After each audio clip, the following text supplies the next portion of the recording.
news cycle this evening, as actually my co-host is presenting tonight for his company. This is going to be fun. But we do have Varda signed a deal with a major pharmaceutical company to develop drugs in space. So it's officially on. The FCC just pissed off every smaller telephone carrier by helping Starlink and AT&T buy EchoStar spectrum for like billions. A company called Starcatcher just closed a $65 million deal to put the first power grid in orbit using lasers. Google and SpaceX are in talks for collaboration on orbiting data centers, and the first Block 3 Starship launch could come as early as next week. From the news desk at the Center for Space Commerce and Finance, my name is Thomas Andrew Olson, and this is The Unknown Quantity.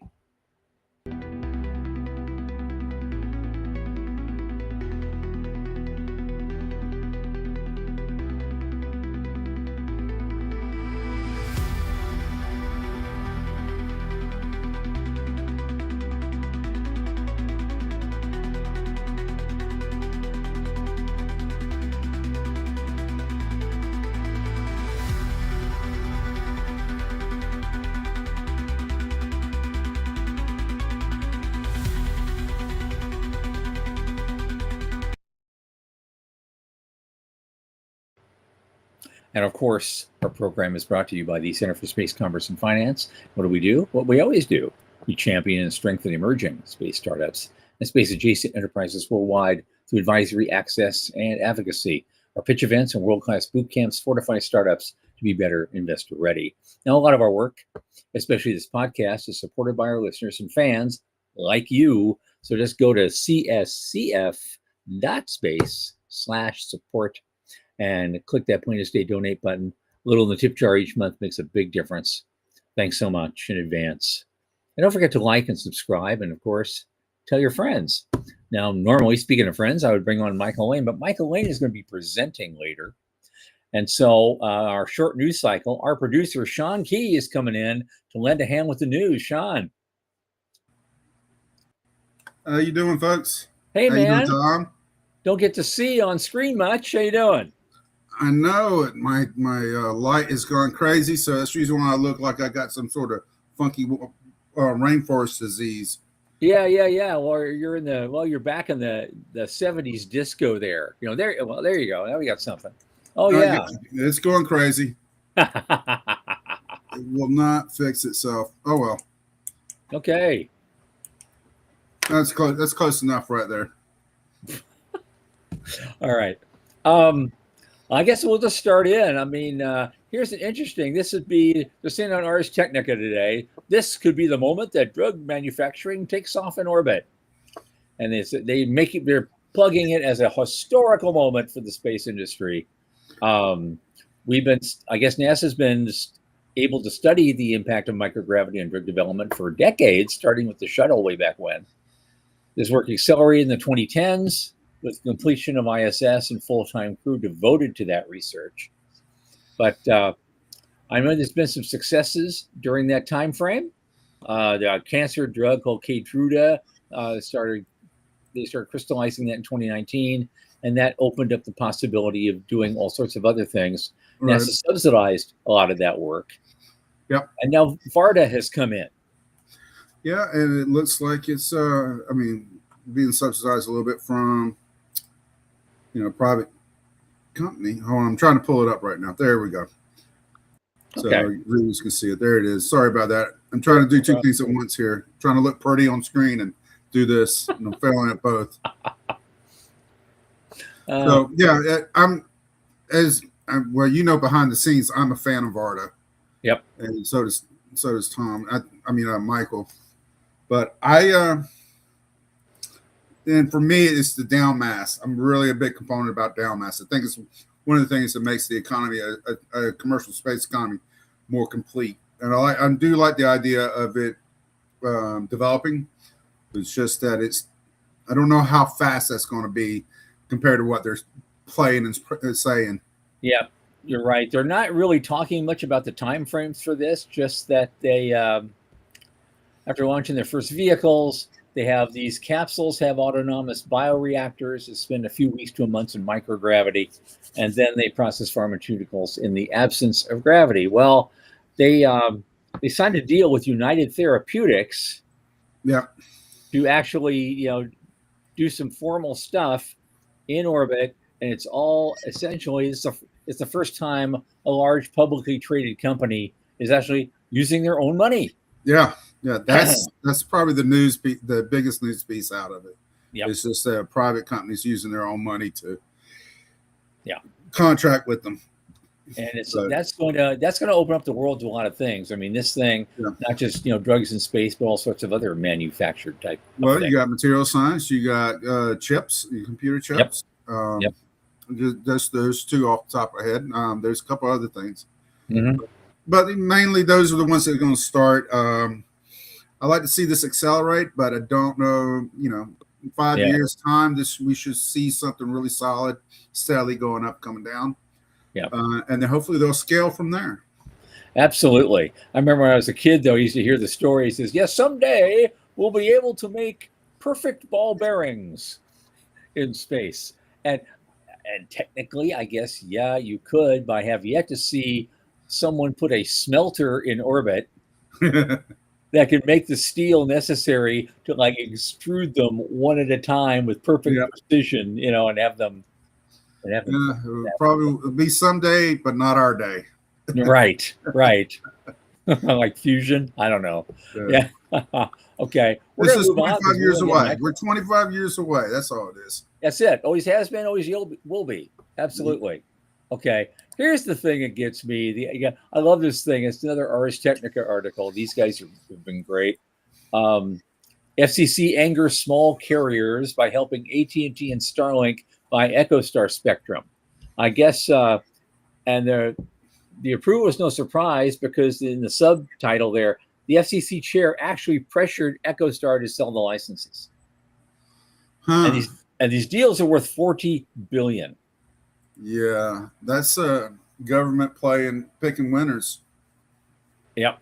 That I don't really care for, but at the same time, it depends on which side of the aisle you're on. I mean, or not the aisle, but in business, are you the big guy or are you the little guy? Yep. And then the trade-off is, if you're the little guy, we're supporting the little guys as mom and pops. That's great. We take care of our local community.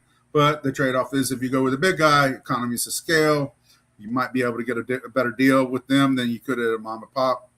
And as we all know, when push comes to shove, pocketbooks will speak. Well, this is why we have at Avialto, wearing my Avialto hat for a minute, we have been working on getting those deals first, getting in there. The first people we talked to, like in Malaysia and in Indonesia, for example, have been the regulators. We didn't talk to the local service providers. We talked to the regulators first to make sure we're on track to get the spectrum that we want. Right. Ahead of time, because Musk hasn't discovered our market sector yet, and so so if we can nail it down before he finally the sleeping giant awakes and says, "Oh, Malaysia, I want Malaysia." Well, too late. Sorry. That's funny because there's projects I've seen. I actually talked to people about other projects, and I see a point where an inflection point where they get, oh, that's going to be Musk is here in a couple months. He's going to get an interest in that. I know, but at this point, it's like, God, he just wants everything. He's paying $60 billion for an AI company. He's he's buying all these other stuff. We're not even at these already. It's like he's already spending his IPO money before he gets it. He's playing solar monopoly. Yep. Absolutely. So FCC is not popular now, is basically the point of that article. Yeah. Now, a company I haven't really heard much about before is called Starcatcher. They just raised $65 million to build the world's first power grid in space with lasers. And they want to make it as easy to operate in space as it is to operate on the ground. So they have a bit of a war chest to bankroll their dream. They want to build a power grid in space. And actually, their Series A is $65 million, but they have actually oversubscribed it, so it's really 88. And so I'm trying to make it go. Okay. So basically, they need reliable methods of transport, communication, and power generation, and they're working on the third one. So at some point, the life cycle is power limited until, because we're only just making camping trips to space. So they're building the world's first power grid to eliminate the bottleneck, and now you have more options in doing that. So that's what their vision is. And so, but I'm trying to figure out how they do this. They're going to operate a network of power node spacecraft in Earth orbit where we'll harvest energy from the sun and then transmit it via lasers. So space-based solar power transmitted via lasers, but it does it out in orbit, not down to Earth, basically. And supposedly the client spacecraft don't need any modifications, just solar panels to catch the laser light. So I don't know what the efficiencies are in that. Yeah, you have to take the power you're getting from the sun, transfer it into laser, and then turn it back again. I do like the move to. It's kind of making redundancies in this cislunar space, or right there out there in low Earth orbit. Sure. Because it's an infrastructure move, if you ask me. And that's the way I would play it, because I mean, you're really just charging up. You're like a gas station for satellites. Mm-hmm. And so I do like those plays. I like infrastructure plays more than anything else, because that tells me we're going to have a more permanent presence. Yeah, it also provides a proof point for a lot of different things we've just been talking about for 25, 30 years. And they're finally getting built. I've long said, I've been kind of a skeptic of space-based solar power for Earth use, but I've often said that in the future, power sats will ring the globe. That globe will be the moon. That globe will be Mars, because that would be a real quick way to kind of kickstart a power grid when you're actually building a settlement on those places. Yeah, that's true. That's true. So we'll see how it works. They raised some good money, so let's see what they do with it. Yeah, I think they have a good plan. I think that's a good idea. They have a good plan. And so now the next one, second to last. So I guess Google and SpaceX are in talks to launch orbital data centers in space. I guess they want to collaborate on this. There's a lot of different things going on. A lot of plates are spinning up there. And of course, Google is talking to other rocket launch companies as well. And they want to launch prototype satellites by 2027, called Project Suncatcher. So I guess they're in talks to, Google's going to launch the hardware and Elon's going to provide, the Starship or something. And so I guess there'll be something in that for both of them going forward.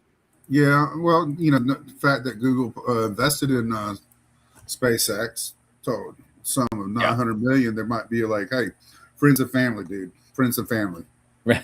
Exactly right. Exactly right. And the only other thing I want to talk about is it's a very quick one. SpaceX finally set the target date for their Block 3 Starship launch, which is May 19th. Just 5 days away. Yeah. So next Tuesday is when the launch window opens up. And so they're launching from their Texas facility, Boca Chica Beach. It'd be nice to live near there. I could go watch it. It would be fun. But I have high hopes for Block 3, and I hope it's very successful. Unless we're going to see it happen on that day. My thing about SpaceX, I do want them to do well, and I know they're going to do well, but I'm not interested in them.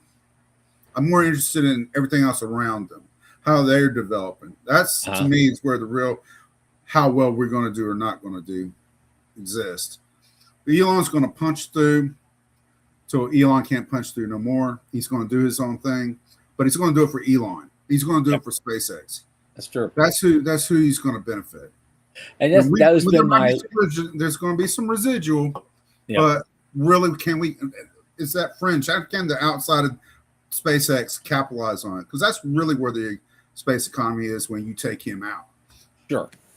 Sure, absolutely. And it's always been my favorite theory that he pivoted to building a lunar city because he figured out how to make money off it right away. Yeah, and actually use that money to help fund his Mars dream, which will speed up his Mars timetable by as much as a decade. he'll probably buy a basketball team and put them on the moon. Could you imagine slam dunks? Yeah, well, away games are going to be a trouble for them. They're expensive. They'd be expensive. But God, yeah, but you have on the moon, you have to put the basket 60 feet high. Make you work for it, that slam dunk. Yeah. So, yeah, but I mean, I do wish him the best, and I think he's doing a great thing for us, showing everybody else that it can be done. But he does it for SpaceX. Yeah, he does. Absolutely. And last year when I broke down the numbers, and you take his launch, you take just the SpaceX launches out, we're behind China. I mean, when you put his numbers in, we're ahead of everybody by a long shot, but we're really behind, and that's partly due to Starlink. Yep. And then I seen a graph the other day where Starlink has 15,000 satellites. Well, they're about the size of a table. Yeah. Tabletop. Most other satellites are, the traditional big size. You do have the CubeSats and the small ones, but how many CubeSats can go up? How many cube ones like Joe Luttrell's can go up? It's the space that you're sending up in that tube is what matters. Mm-hmm. And that's the mass that matters. So he's got 10,000 satellites, 15,000 satellites. That equates to 3 or 4, and how many, 4 or 5. I don't know the numbers. I think I did it the other day. But the truth is, in the space industry, it's getting mass into space, and that's the most important part. What we do there is the next step. Mm-hmm. So, and we did have a guest on a couple of weeks ago, Dan Garrettson was pointing that out. Yep. Much of what that 600 billion everybody quotes is the space economy. About 400 of it is the space enabler, the actual space-based part, the rockets, and then the stuff that really does the space lifting and the space economy is around 200 billion. Yeah. So. Yeah. And that's the thing. Those numbers, I know I'm getting long on the numbers, but it's one of my favorite parts because this is about the center of commerce and finance, and It's my favorite subject. I like talking about money, and I like talking about space. Absolutely. That's what we do here. I just want to mention one thing before we move on. Dallas Beanhoff's here. Hi, Dallas. Welcome. You mentioned that Starcatcher may allow customers to reduce their battery mass as they fly through Earth's shadow, which is an interesting thing to think about. I'd be curious how long that would take for the CubeSat manufacturers to retool for that.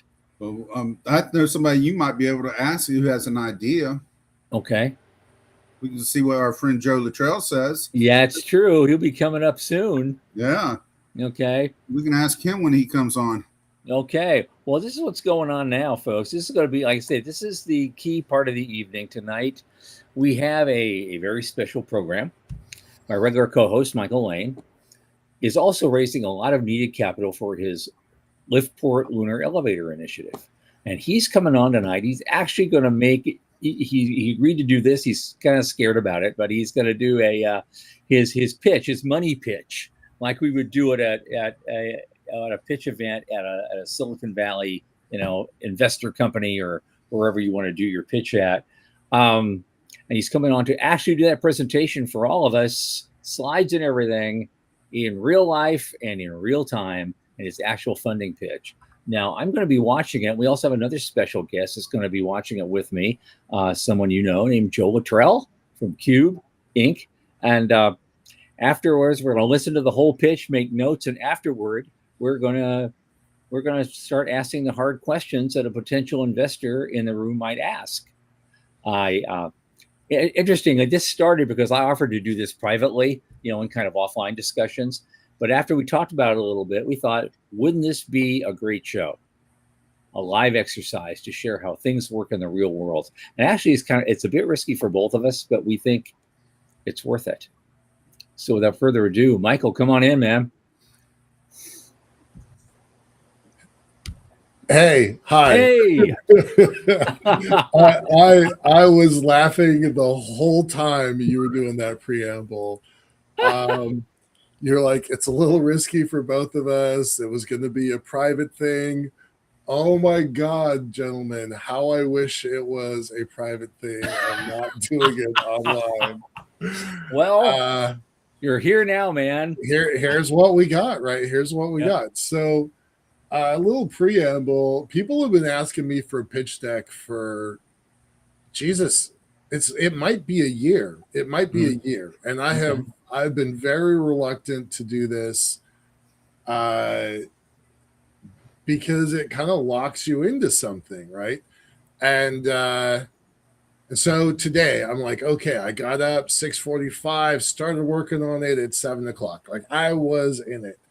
And then about 3.5 hours of the day just got sucked up by a client. It was good news, so I'm happy about that, and sure. I think it's new revenue, so I'm happy about that. Hey, y'all. Hi, Veronica. Hi, Wes. It was good. Yeah, no, it's good. We'll talk about it after the show, but it's a new client that I've been trying to get for a while now, right? Yep. So instead of working on my pitch, instead of working on the deck, I spent time working on real money. So I definitely want to do this. I also don't feel at all prepared to do it. So this often happens in Silicon Valley. Someone will give you a call and say, I can get you a meetup with so-and-so at in Sand Hill Road in an hour. Can you come down here now? Yeah. And you got 10 minutes. I think it's worth going to do it, ready or not, right? I'm going to do it. Ready or not. But I think it's actually useful to tell y'all how today transpired and what I was able to do and what I was not able to do. And I think it's worth, one, I think it's educational, and two, it's worth a laugh. We depend pretty heavily on AI. Like, our team is pretty small. There's 4 of us, about to be 5 of us, and we can do a lot. We depend on the AIs to help kind of lever us. And so I'm like, I got this. I've got all the stuff. I've got all the content. I've got all the stuff. Yeah. And then when I put these slides up, you're just going to laugh because these are robot generated slides. And these are the best robot generated slides. I had a whole nother set that's way worse than this. So this is the best set. So that's one thing. I'm like, okay. I was actually trying to conform to your rules, Tom. Like 7 minutes, hard stop. Because that's what you do when you've got a competition running and you've got 5 companies or 7 companies on stage, and you're like, all right, we got to turn. The thing is, that's not a hard and fast number, because in previous business plan competitions, we've done 23 of them now or something, and they range from 7 minutes, a tight 7 minutes, to almost up to 10. Yeah. It depends on the number of people presenting and the stage time we get.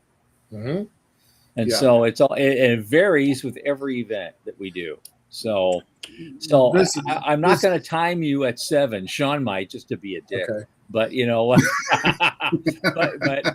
but if you stretch it to 10, I'm not timing you. I'm not. All right. Stay in your comfort zone, because I want you to get done. I don't want you to get at 7 minutes and you've got 3 slides left and you fucked up. I'm not getting the hook. I want to see the whole damn thing. Okay. I did. Well, I left it at 7 slides, which was way harder for me because y'all know I like to talk. Yes, I do. I know that very well. Yep. So there's that. Let's just go ahead and get into it. That's kind of enough preamble. Well, before we get into it, I'm going to bring Joe Luttrell on. Yep. I'm going to recuse myself because I'm kind of close to the project. Right. And so I'm going to bring Joe on. He's going to be the other critique. And I'm going to step away so the screen's not crowded, so you have plenty of room. Sure. So I'm sure you're gonna be your usual self and make lots of snarky commentary in the you darn right I am. Yeah. If the audience could see what I type up half the time. We only share that occasionally when it's good, clean fun. But when your faces turn red, it's brilliant. Yeah. All right, Joe, I'm gonna bring you on in, bud. Okay. There he is. Hey, everybody. All right. Let me take a second to get prepped here. All right, so you go ahead and get yourself ready, and everybody's set. I'm gonna go ahead and step away, folks. I'll come back at the very end. We can do a round table for the final few minutes. Absolutely. Okay. Thanks for your help tonight on the news. Thank you. No problem. I wish I could have done a little bit better, but the news kind of sucked. It did. It's kind of bland today. And the other stuff that I normally would have had for a normal show, it wasn't that much. It wasn't any better. Right. So that was the best of the bad. All right, guys. I'll see you at the wrap up. Okay. Okay. Let's go ahead and get started here. I'm leaving off things like, administrative stuff, like, we're Liftport Group and our contact. I don't care about that. What you need to do right now physically is share your screen. I thought I was. And so you can do, because there should be three of us off to the left in nice square boxes, and then a big screen opened up with your deck in it. All right. That's one part. Does that work? Okay, yes, that's much better. Okay. But I do not have my notes. All right.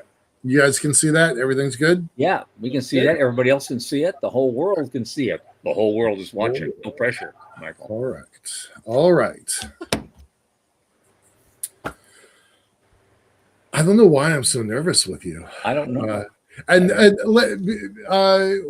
One thing that is useful is that this is the beginning of kind of a new segment for the show, right? That we're going to start doing this for our audience if our audience has pitches they want to do, right? A lot of the folks in our community are trying to raise capital, and given that you've run so many business plan competitions, hundreds of thousands of dollars of prizes, no prizes on this show right now, but $400,000 worth of prizes for running these competitions.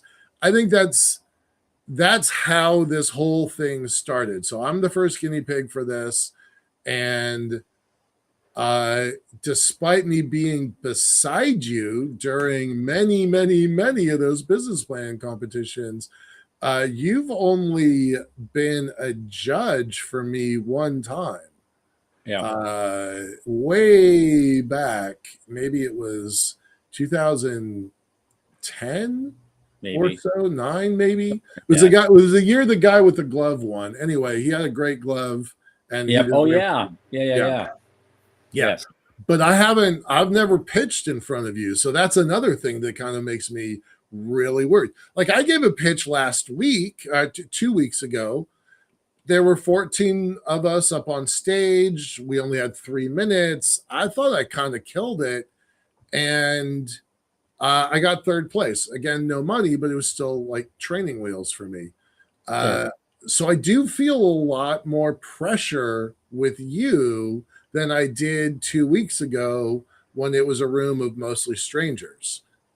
So I feel like that's worth pointing out when we start this. So I'm done with my AI told us. As your AI told us, I've got, I'm under pressure too a little bit. I like you. I am supportive of what you do, but I cannot just ask softball questions. I have to really, I have to hit you. No, you have to, and I opening, want you to take it.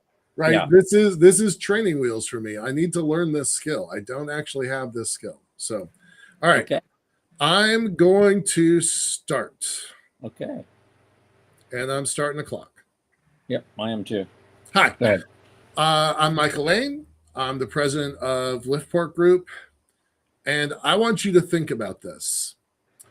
873 days from now, that's October 4th, 2028. And that is the system that our lunar elevator goes online. That's the date for our first commercial cargo, 873 days from now. And that date is not just aspirational. We treat it like a deadline. Most people always want to talk about our engineering because they're fascinated by it. The word I heard the other day was dazzled by it. That's not what this is about. The engineering is important. The elevator is our engineering. But at the end of the day, it's the logistics hubs that are the business of what we're doing. Okay.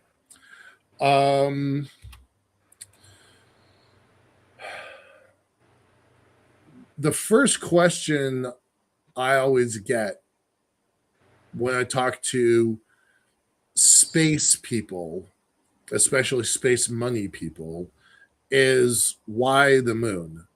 They all want to look at low Earth orbit. I mean, we heard Daniel Faber a couple days ago saying that's where the market is.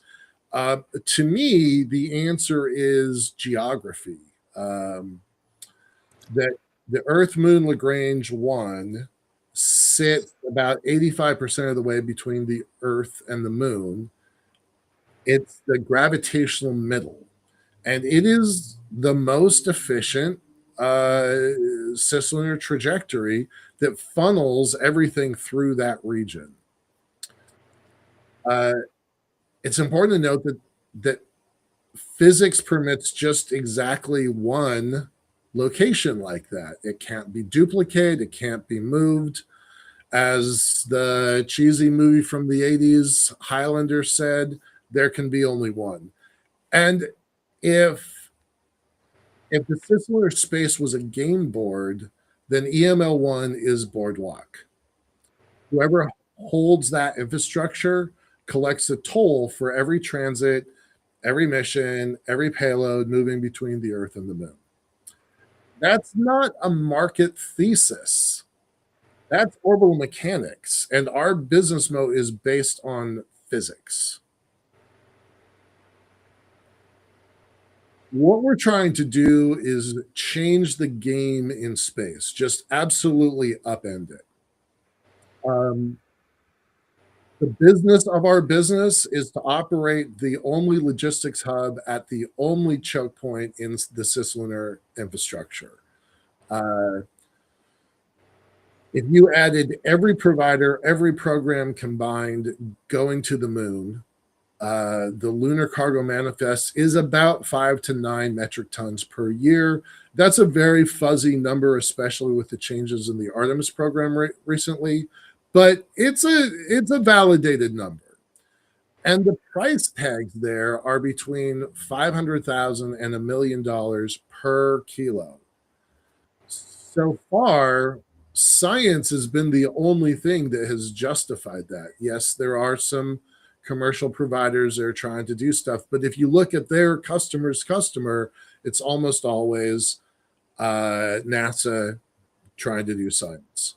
And when we talk about large scale development, water, consumables, construction, that's all been financially excluded. So $500,000 per kilo currently.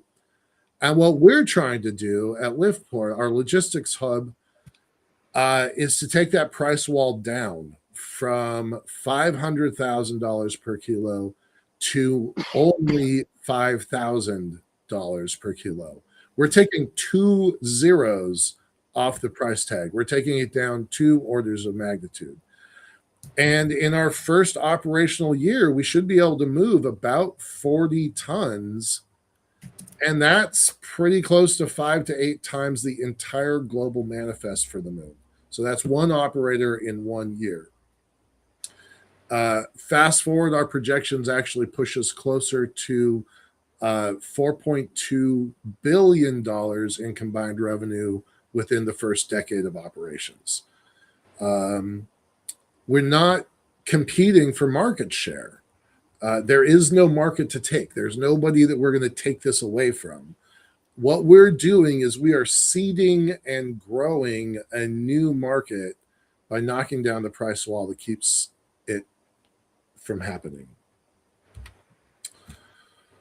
So, who are our customer? And as Michael Mealing always says, who's our customer's customer?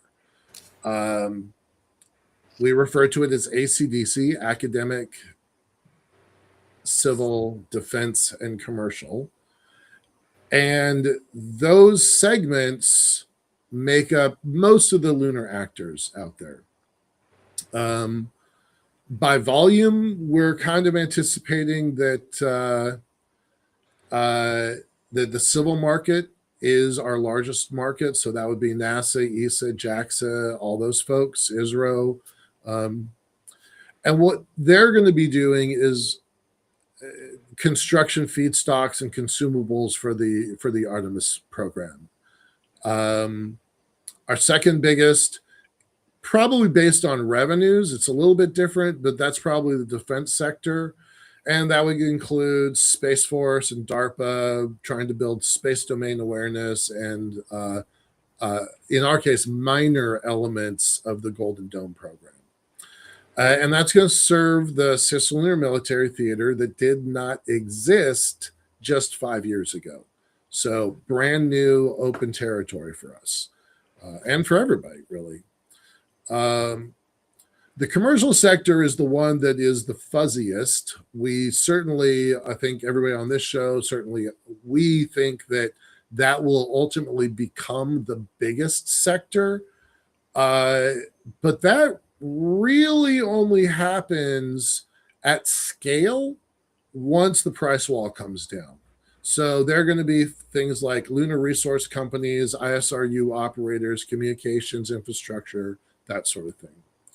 And finally, it's a little on the fuzzy side, but the academic community, National Science Foundation, university consortiums, international research collaborations, probably a lot of NGOs in there as well.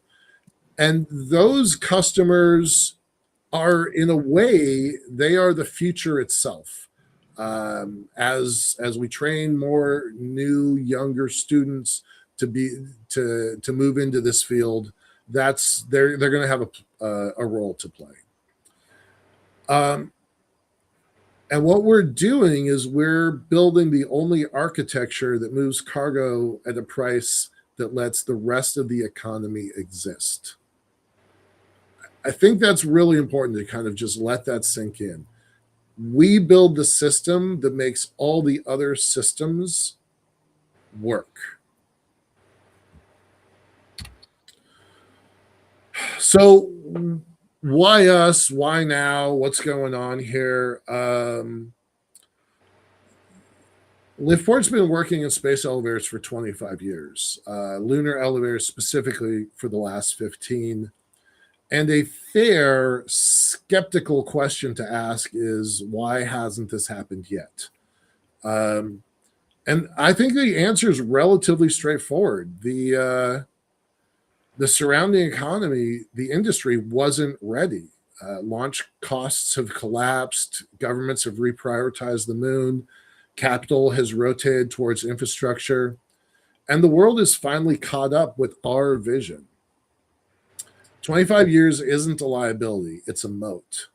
The failure modes, the materials, the deployment sequencing, no one starting today can replicate our experience inside of a venture timeline. And we've put hardware into the sky. In 2006, our lifter robots climbed a mile high on the tether. And in 2007, we operated a tether system for 60 days. And hardware is going up again soon this November. Our fast mover, our string satellite, Is the world's first dedicated space elevator ribbon test flight.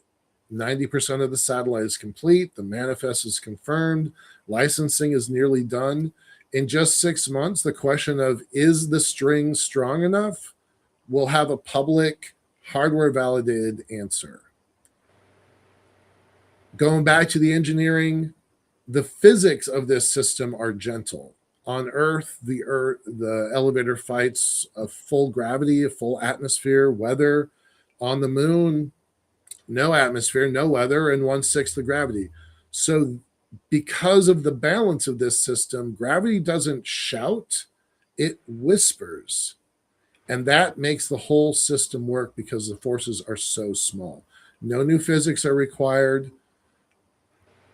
And we're not doing this ourselves. We're working with a variety of artificial intelligence tools to build out our simulations, our scenario planning, and our digital twins. And what we're trying to get to is this very rigorous go or no go decision. So we're raising $20 million of $350 million just to focus on this no go or no go plan. And one of our advisors was asking the question, when they make a decision, what are you asking me to believe, and what price, what is this experiment going to cost? And that's where we are. Probably $20 million for a go or no go plan. And I came back to that advisor and said, look, we're a decacorn or nothing. If we only raise $350 million and only become a unicorn, that's only a 3x ROI. As far as I'm concerned, we've wasted that capital. So L1 infrastructure is either a 10 to $100 billion company, or it shouldn't exist. And we're building that singular infrastructure that defines the space age. I'd be happy to answer any of your questions. Okay. Let me stop that. 12 minutes and 20 seconds is what I have. 12 minutes and 20 seconds is what I have too. And that is very different from what I practiced. Yep. Okay. Well, I'm gonna respond to Dallas right away. Sure. He's like, that's not really true. There are many paths into the moon that don't go through L1. I agree with that. I was really struggling with the tool to kind of get it to say what I want, and I definitely ran out of time on that piece. So that's a legit criticism. One of the ways that I was trying to describe it was that this is an energy efficient system that L1, once you're there, makes everything else better and easier. But I just couldn't get it to say what I wanted to say. So I'll take the hit for that one. Okay. Yeah.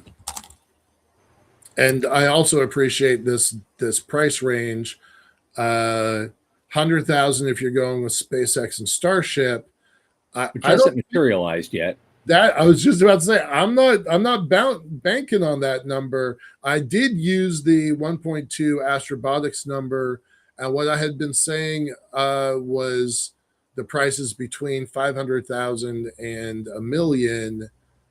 And for the poetry of it, I decided we would just use the 500,000 number and as kind of a middle ground, and then by knocking 2 zeros off. So, yeah, I actually would really like to have some validation on those numbers. So appreciate that. Okay. Let me start in. A couple of things. First, just to start with, you anticipated the question, who's your customer? Who's your customer's customer? Mm-hmm. Then you went near the end, you started talking about, certain things as the fuzzy side. No, there can be no fuzzy side with questions like that. You need to nail things down. because you're going to get the question. You need to nail things down. So I'm switching to take notes here. Just give me 10 seconds here. All right. Because I want to capture that. Which part did you say was fuzzy? It was kind of near the end. You used words. You used words like the fuzzy side of something, and it had. I think it had to do with your. You're talking about some of your customers' customers, and that doesn't. Those words don't engender confidence. Okay. And so, only share what you can nail down. Okay. And be pretty certain about. Recommendation. That's just a note. As far as that stuff goes.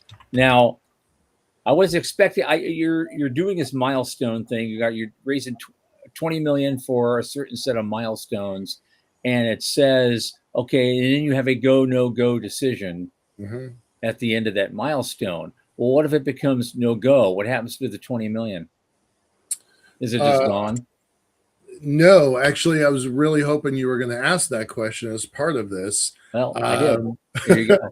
I think that we have a very solid what if it fails plan, because what if it fails? We have a very large database, maybe 100,000 files in a bespoke AI tool.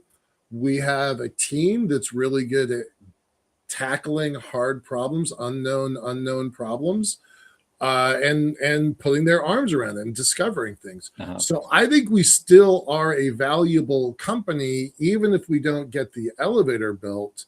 We still have intellectual property, we have experience, and we have data. I think that probably gives us a valuation of maybe 2 or 3x, and somebody will acquire us as an acqui-hire acquisition. Yeah. It doesn't build us an elevator, but at least we know, okay, this plan didn't work. Somebody else is likely to buy us given that history and experience. Okay, good. Yeah. So if you have some IP and some skill sets that you can basically whore out, that would be essentially a useful thing to have. Absolutely. So let's I want to go back to the big one because you wanted 350 million, and at the time, so what is your valuation then? 350 million for what? If you got the whole 350 million today, what valuation are you offering on that? What's your valuation of the company? How much a percent of the company you're offering for 350 million? So if we had the whole $350 million, I think that puts us in the decacorn level right from the start. If we were only $1 billion, that's only 3x ROI. I don't think that justifies the risk for what we're doing. I think we have to move into the tens or hundreds of billions of dollars pretty quickly to justify the capital raise in the first place. But given where we are, given our location in the solar system, having that enormously large space station, the transit system back and forth to the moon, and the station on the moon itself, that gives us, I think, easily $100 billion valuation once that structure is in place and we're operating. Okay, if you can make it all work, yeah, absolutely, maybe. That's based on about $4 billion in revenue by 2036. And that's what I want to get to next. How are you making that revenue? You said, okay, we could reduce the cost of moving material to 5,000 a kilo. How are you actually physically doing that? Is it because it's not up mass because your elevator starts at L1. Right. So the launch cost from Earth is the launch cost from Earth to your customer, no matter who does it. So where are you getting this $5,000 from? So we're starting the meter ticking once you land at our station. Once you landed on L1, that's when the meter starts. So whatever it takes for you to get off the ground to Leo, and I think there's going to be a dedicated market that is space tugs going from Leo to L1 or Leo out. So you're going to have to pay, you as the customer are still going to have to pay those prices. But But launching from the ground to LEO is a very different price structure than launching from the ground all the way out to the moon. So the customer will still get a giant cost savings, but because they don't have to go all or nothing to the moon. So they just have to get to LEO, and then a second bus takes them from LEO to L1. Okay. And then we take over at that point. To me, that's a big That sounds like a supposition that those tugs are going to exist, because if they're only being built to service you, they're not going to start building them until they think you're actually going to succeed. There's already 8 tug companies. 4 of them are operating now. 2 of them are publicly traded. And that's just kind of the Americas. There's another set in Europe and another set in specifically Japan. I can't think of anywhere else in Asia. So I don't think that's much of a leap. The market is there.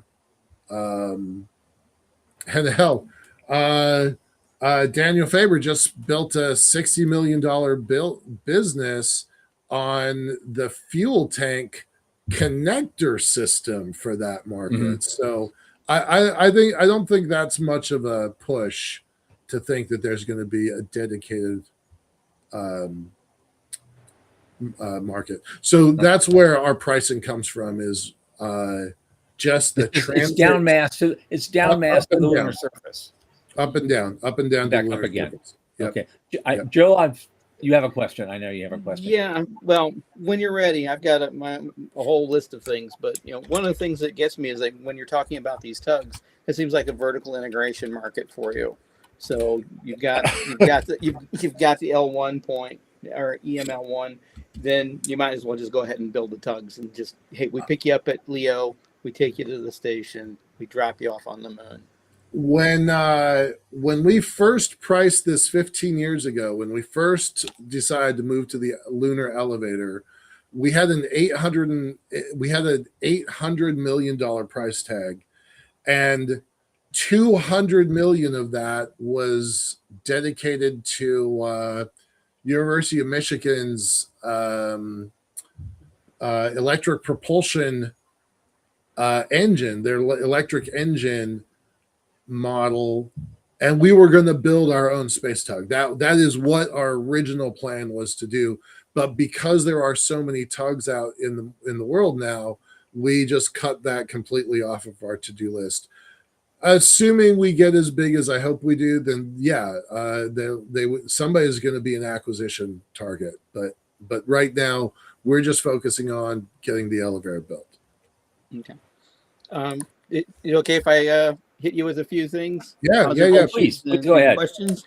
Okay, so I'm going to focus more on your presentation, only a little bit of the content.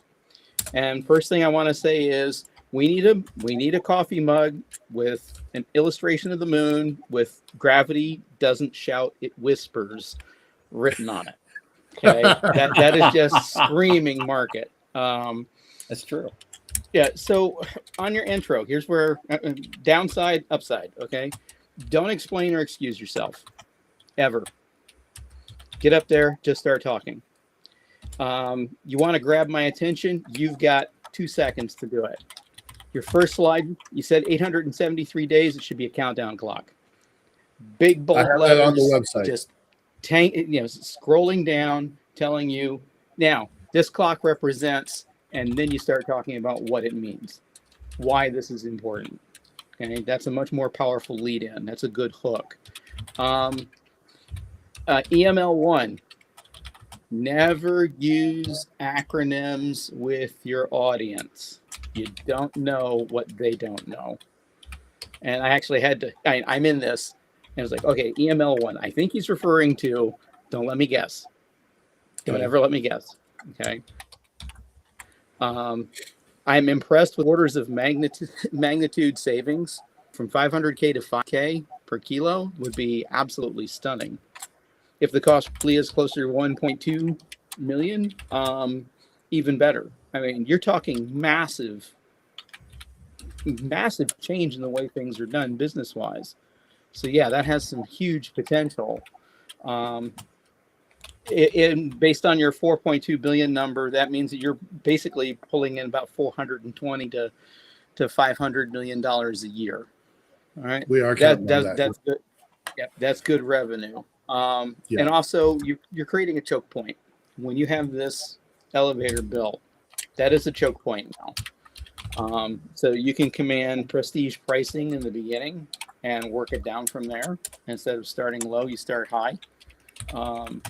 And for this $20 million round, my big question is, so on what valuation are you doing that $20 million? And Tom talked about the $350 million, but you're going for a $20 million sale. What am I getting? Yeah. Right. What am I getting for my $20 million? And I know you're going to get to a go, no go. And most companies actually never hit what they're trying to do. They're going to pivot if things go south, liquidate if things go really south. But I expect that, you'll pivot, you'll be worth the money that I've put in. But what am I getting out of it for that $20 million? So lots of stuff there. The choke point thing, I think that is really real. I do believe that choke point is significant, and that location, L1, Earth Moon Lagrange 1, is so significant that it changes everything that happens in space. The delta V, the change in velocity, which is the kind of, let's just say, simplify it and say it's the fuel to get from where you are to where you want to go, is so low that it is cheaper to go from Leo all the way out to L1 and back to Leo than it is to go from one spot of Leo to another. It is crazy how low the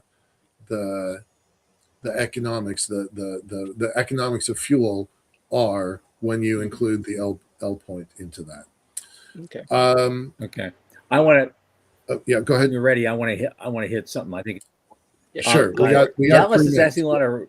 Questions. Dallas is going. I want to go to those. I love now. all these questions. You may have to read them later. Is someone listening here? Because I need to ask this. Who's going to let you set up shop in L1? Yeah. How much of your $350 million budget are you carving out to have to deal with lawfare on a global scale? 100% good question. I told the attorney that we're pondering hiring that we are budgeting 10 to $15 million just in legal. I don't think there is currently anyone that can stop us, in the same way that there's no authority that can grant us authority for that location. There's no one with authority that can stop us. And I hate to say it, but I think whomever gets there first wins, and we want to get there first. Okay, then as a corollary, L1 itself, even if you get there and set up shop, and this is from the realm of physics, how big is L1? What kind of a volume of a gravity matching bubble are you looking at? Is it only 100 yards in diameter, or is it miles and miles? That gives me the key question. The answer is actually both, where you have to measure from the center of the moon to the center of mass of the Earth to the center of mass of the moon, draw a straight line between those two spots, and you can figure the L1 point down to the square centimeter. Like, you can do it mathematically and say, this is the L point, and it moves a little bit based on the moon's perturbations. Right. But the effects of such low gravity can extend out for hundreds of kilometers. Okay. So that's what I was getting. You can get a pretty big piece of real estate if you manage it right. It could ultimately be kind of a crowded sky in there. They may be working, in conjunction with you on other things where the elevator helps them, or they may be working on other things entirely, and you just happen to be a neighbor. Yeah, exactly. I think we're going to have neighbors. Okay. Okay. I'm going to be an unfriendly neighbor and try to suck up as much of that real estate as I can. That is the honest truth. But yeah, there's other stuff out there at L1. Mm-hmm. Okay. But Well, great there's a lot of presentation. of stuff. Well, Dallas has put out a lot of stuff on this. I wish we had the time to actually. I love Dallas. Dallas, you and I should talk directly. I would appreciate that. I'm going to capture your comments and critiques because they're very important. They're very important. But time does not allow us to do that now. But I thought it was a real good first effort.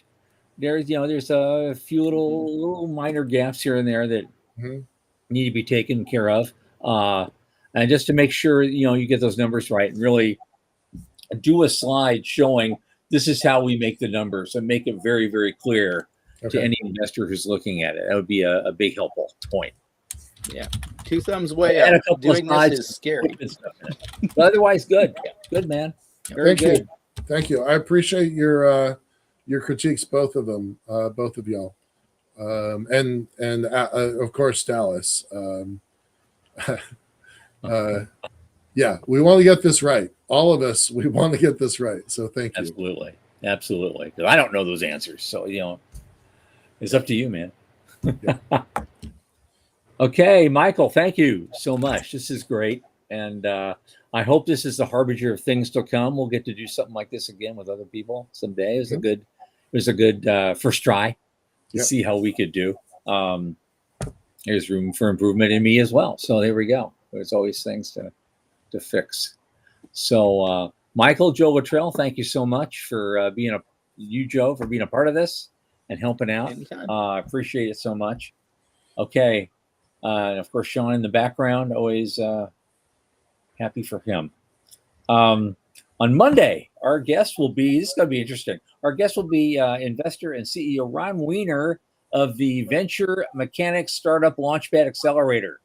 Cool. This is going to be a gas to see how he does stuff. That's going to be a lot of fun. I can't wait for that too. So for Joe, for Michael, for Sean Key, I remain Thomas Andrew Olson. Keep watching the skies. It's up there.